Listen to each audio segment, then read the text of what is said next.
నమస్కారం. Welcome to I dream. ధర్మ మార్గం విత్ విజిత కార్యక్రమానికి స్వాగతం. ప్రస్తుతం మనతో పాటు ఉన్నారు శ్రీ విద్యా ఉపాసకులు శ్రీ గురు కరుణామయ్య గారు. గురువుగారి గురించి నేను ప్రత్యేకంగా చెప్పాల్సిన అవసరమే లేదండి. ఎంతో మందికి మంత్రదీక్షలు ఇవ్వటం జరిగింది.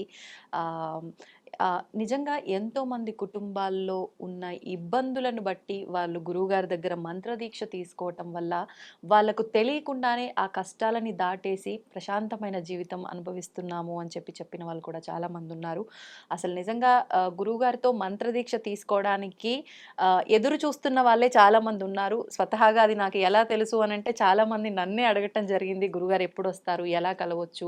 ఎలా గురువుగారిని అప్రోచ్ అవ్వచ్చు? మేము వారి దగ్గర ఇలా తీసుకోవాలి అనుకుంటున్నాము అని చెప్పి. అందుకనే నేను ఇంత గట్టిగా ఖచ్చితంగా చెప్పగలుగుతున్నాను. మరి ఎన్నో విషయాలు మనకు కూడా మన ప్రేక్షకులందరికీ కూడా మంచి మంచి విషయాలు వచ్చినప్పుడల్లా వారు వివరిస్తూనే ఉంటారు. ఇప్పుడు కూడా అందులో భాగంగా కొన్ని మంచి మంచి విషయాలు గురువుగారితో మాట్లాడి తెలుసుకునే ప్రయత్నం అయితే చేద్దాం. నమస్కారం గురువుగారు. నమస్కారం అండి. గురుగారు, చాలా వరకి ఆహారం తింటున్నప్పుడు వెంట్రుకలు కనిపిస్తూ ఉంటాయి భోజనంలో. బాగా అరిచేస్తుంటాం. చూసుకోవాలి కదా వెంట్రుకలు, అన్నం వండావా? వెంట్రుకలనే వండావా? అని చెప్పి చాలా రకాలుగా అనేవాళ్ళు కూడా ఉంటారు. అసలు నిజంగా వెంట్రుక రావటం అనేది దోషమా? అంటే మనం కావాలని ఏమి ఆహారంలో వెంట్రుకలు ఏసైతే వండము. తెలిసి తెలియక జరుగుతూ ఉంటుంది. అసలు దాన్ని ఎలా తీసుకోవచ్చు అంటారు? అసలు ఆ వెంట్రుక ఎవరిది? తినేవాడిదా? వండేవాడిదా? ఎవడో ఆలోచించలేదా? ఇలా ఆ! వంగినప్పుడు ఇలా పడి ఉండొచ్చు కదా! వాడిదే పడి ఉండొచ్చు. ఎంతసేపు మనం ఇంకోళ్ళని ఆడిపోసుకోవడమే. అంతే. ఆ లెంగ్త్ ఇంత ఉంది కాబట్టి వాళ్ళదే అంటాం. అదే. ఓకే. ఇప్పుడు వెంట్రుక పడడం అన్నది యాక్చువల్‌గా అన్‌హైజీనిక్ అంతవరకు చెప్పడం. హ్మ్. శుద్ధపరంగా చూస్తే అది అపరిశుద్ధం. ఆ! ఆ రకంగా కొంచెం జాగ్రత్తగా ఉండాల్సిన వాళ్ళు వాళ్ళు. కానీ ఇందాక చెప్పుకున్నాం కర్మ సిద్ధాంతం. హ్మ్. నా కర్మని బట్టి హోటల్లో వెళ్ళినా కూడా వెంట్రుకలు పర్లేదు.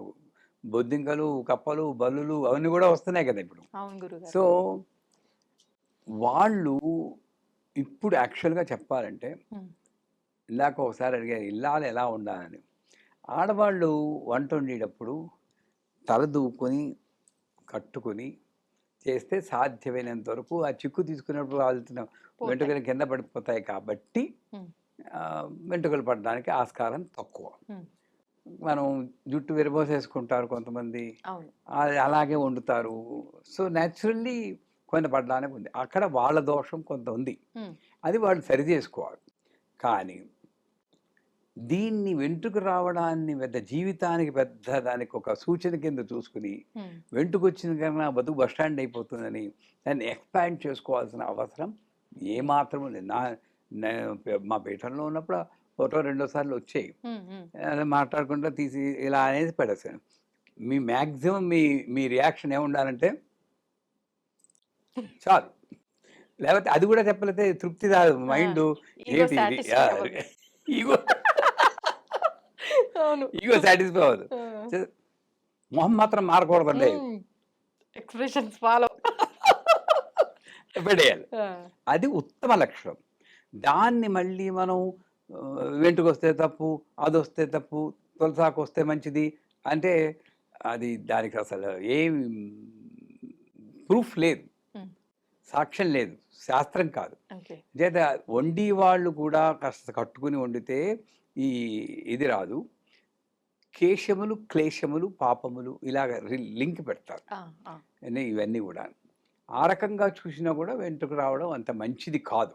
Okay. So, that itself shows అదేంటంటే సూచన ఇంట్లో పరిస్థితి కొంచెం చక్కబెట్టుకోవాలి అన్న సూచన కిందే పోవాలి. అంటే జీవితానికి ఎక్స్‌పాండ్ చేయకూడదు. హ్మ్. ఇంట్లో ఆడవాళ్ళు కొంచెం వంట చేసేటప్పుడు కాస్త జాగ్రత్త. స్నానం చేసి ఎంతమంది స్నానం చేసి వండుతారు? స్నానం చేశాక మళ్ళీ అంట్లు తోముకోవాలి హ్మ్. అని చెప్పేసి అదే నైటీ తోటి జుట్టు విరబోసేసుకొని వండుతుంటే వెంట్రుక ఏంటి వెంట్రుకలు వస్తాయి. వచ్చేస్తాయి. వాస్తవమే గురువుగారు. వస్తాయి. అవును. మా అమ్మగారు వాళ్ళు 3:30కి లేచి స్నానం చేసి పిడప పెట్టుకొని ఇలాగా హ్మ్. అది ఆడడానికి క్వెషనే లేదు. ఛాన్సే లేదు. అవును. అవును. ఇలా కట్టుకునేది మా అమ్మ. ఓహ్! అలా కట్టుకుని వండుతుంది. హ్మ్. సో, అవన్నీ పెద్దవాళ్ళు పెట్టుకున్నది. అయ్యో! మీరు చెప్పారు గురుగారు. 3 గంటలకు లేచేవారు. ఇప్పుడు పడుకోవటమే 3 అవుతుంది. అంతే కదా గురుగారు మరి. నేనేమో ఇవాళ పొద్దున్న 1 గంటకి పడుకున్నాను. ఆ! 3 గంటలకు లేచి ఫ్లైట్ ఎక్కాను. ఓహ్! హైదరాబాద్కి ఆ, వస్తుంది. ఎక్కడైనా అల్సర్ కనబడుతుందా? కనిపించట్లేదు. అది ఉమ్. ఏది రక్షిస్తుంది? అమ్మా. నారాయణ. ఓ, ఇలా ఇలా మార్చేస్తారు అనుకోలేదు గురుగారు. మొత్తం కంప్లీట్ చేయడం. ఆ, నారాయణ నారాయణ ఓకే. నారాయణ నారాయణ ఆ, అది ఎనర్జీ ఇస్తుంది. ఓకే. ఎప్పుడు అసలు అలసట ఉమ్, కష్టం ఉమ్, వచ్చిందని మళ్ళీ ఒక కించిత్ వస్తుందేమో, ఛీ నేను అలసిపోవడం ఏంటి, నేను ఉమ్. అనుకోవడం. ఆ, ఆ మనకి మనం. కసి మనకు ఉమ్, మనం తెచ్చుకోవాలి. ఓకే. సంచేత వెంట్రుకు రావడం అన్నది ఒక సూచన కింద భావించినంత వరకు. ఇప్పుడు బల్లి తల మీద పడింది ఉమ్, అనుకోండి, ఉమ్, పంచాంగాలు రాస్తుంటారు మరణం ఆ, అంటే. బల్లి తల మీద పడితే మా గురువుగారు నాకు తెలియనప్పుడు అడిగాను, ఉమ్, మరణం అంటారు గురుగారు, నా మీద 3 సార్లు పడింది, నేను చావలేదంటే, మరణం మనకు కాదు దానికి, నువ్వు తోసేస్తావు కింద కిందకి, ఓ, అది చచ్చిపోతుందని, అంతే. అంత ఆహా, సింపుల్గా తీసుకో. ఓకే. ఆ, సో ప్రతిదానికి అప్పుడు ఆ కాలంలో ఒక సిస్టమ్ నడిచిందంటే పర్లేదు. అప్పుడు కట్టెలమ్ముకునేవాడు కూడా సత్యనారాయణ వ్రతం జరుగుతూ ఉంటే కట్టెలు కావడి కిందకి దించి అవును. ఆకలి దప్పికలు మరిచిపోయి, వస్తున్న పని మరిచిపోయి, లోపలికి వెళ్ళి పూజ అంతా చూసి ప్రసాదం తీసుకుని నేను కూడా ఈ పూజ చేయవచ్చా అన్నాడని కథలో రాస్తాడు. ఆ, ఇప్పుడు అలా అనేవాడు ఎవడున్నాడు? లేరు. ఎన్ని గంటలకు అవుతుందండి? ఆ టైం కరెక్ట్గా వస్తారు వస్తారు. బొకే ఒకటి పట్టుకుని. నిజమే. అంచేత ఆ కాలంలో ఉన్న ధర్మం అది వేరు. ఉమ్, ఈ కాలంలో మనకి ఆ ధర్మం దాన్ని బట్టి కొంచెం మార్చుకుని అన్వయించుకుంటే ఉమ్. సరే. ఇప్పుడు కొంతమంది అట్లా ఆహారంలో వెంట్రుకొచ్చిందని చెప్పి ఆ ఆ ప్లేటే పక్కకు తోసేయడము, అట్లాంటి కొన్ని వికృత చేష్టలు చేస్తూ ఉంటారు. అది లోపల నుండి కోపాన్ని ప్రకటించే విధానం. ఉమ్, ఆహారంలో వెంట్రుక రాక్కర్లేదు, పప్పులో ఉప్పు ఎక్కువైనా కూడా ఆ, ఆ. తోసేసి వాళ్ళు మహానుభావులు ఉన్నారు.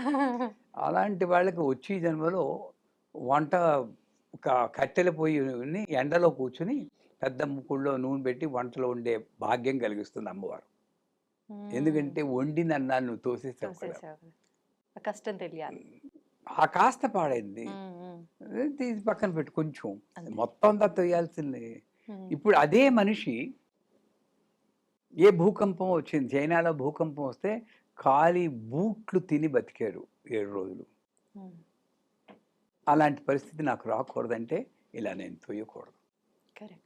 100% కారణం లేనిది నేను చేసుకునే అన్నం పెట్టి భార్య వడ్డిస్తే ప్రేమగా నువ్వు వెంట్రుకు వచ్చిందని చెప్పి ఆవిడ తప్పు, ఆవిడ తీసి ఇలా పడేస్తుంది ఏంటండి? పడేది కదా, లేదు. పొరపాటు జరుగుతుంది ఎవరికైనా, బుద్ధింతాలి వీడికి. ఉమ్, అది లేకుండా ఇలా విసిరేస్తే ఆ, బాగానే ఉన్నారు, ఈ ఈగో సాటిస్ఫై అయింది.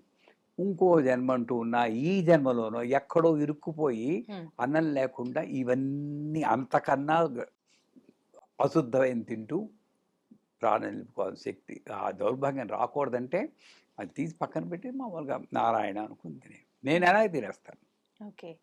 గురుగారు, ఇప్పుడు ఇది మనం తీసుకునే విషయానికి వస్తే ఈ విధంగా, అంటే అడుగుతున్నాను తప్పో ఏమో తెలియదు కానీ, భగవంతుడికి నివేదన చేయడం కోసం వండిన దాంట్లో పొరపాటున నివేదించే సమయంలో అలా ఏమైనా కనిపించింది అంటే దాన్ని ఎలా తీసుకోవచ్చు అంటారు? అప్పుడు అది తీసిపెట్టి ఆ ఆ ప్రసాదం నీరు తీసుకుని ఇంకోటి కొత్తగా పెట్టుకోడు. ఎందుకంటే మైండ్ భగవంతుడిని కొంచెం. ప్రేమతోనే చేస్తున్నాం కానీ దోషం అని తేయట్లేదు. ఉమ్, నా భగవంతుడికి వెంట్రుక పడిన తిండే నేనే తినేస్తాను, పర్లేదు, నాకు పర్లేదు, ఉమ్, నా భగవంతుడికి మంచి ఫుడ్ పెడతానని చెప్పేసి.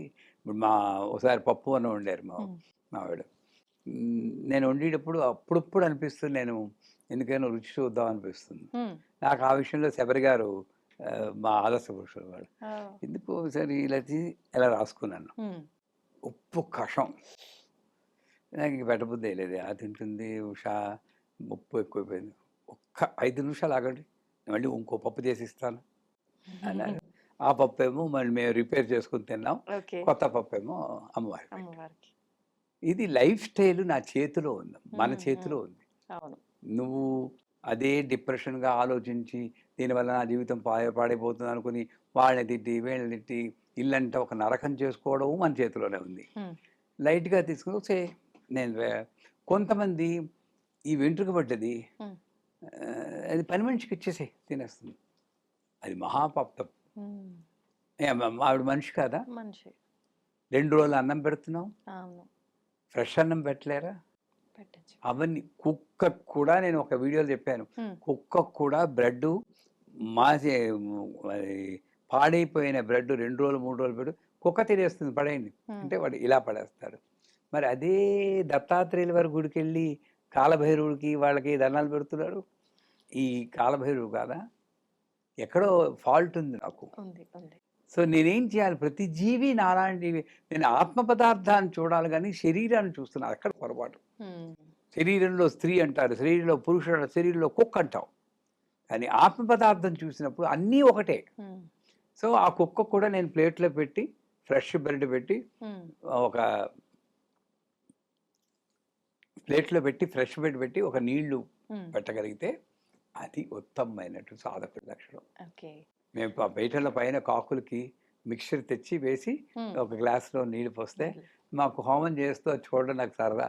వచ్చి ఇలా తినడం ఇలా నీళ్ళు తాగితే ఎంత ఆనందం వస్తుందో. అవును. గురుగారు ఎలాగో మీరే ఆ కుక్క టాపిక్ తీసుకొచ్చారు. మన జాతకంలో ఉన్న కొన్ని కొన్ని ఇబ్బందులు కానివ్వండి, ఇలాంటివి ఏమన్నా ఉంటే తరచుగా కుక్కకి, గోవుకి ఆహారం పెట్టటం వల్ల తొలగిపోతాయి తెలియకుండానే అని చెప్పి ఈ మధ్య కాలంలో చాలామంది నమ్ముతున్నారు. అందులో భాగంగానే పార్కులకు వెళ్తుంటే అలా వెళ్తూ వెళ్తూ ఏదైనా పెట్టటము ఇలాంటివి ఎక్కువ చేస్తున్నారు. ఇది నమ్మచ్చంటారా? అసలు కష్టాలు చెప్పినా ఎందుకు పెట్టాలి? రోజు పెట్టలేరా? పెట్టొచ్చు.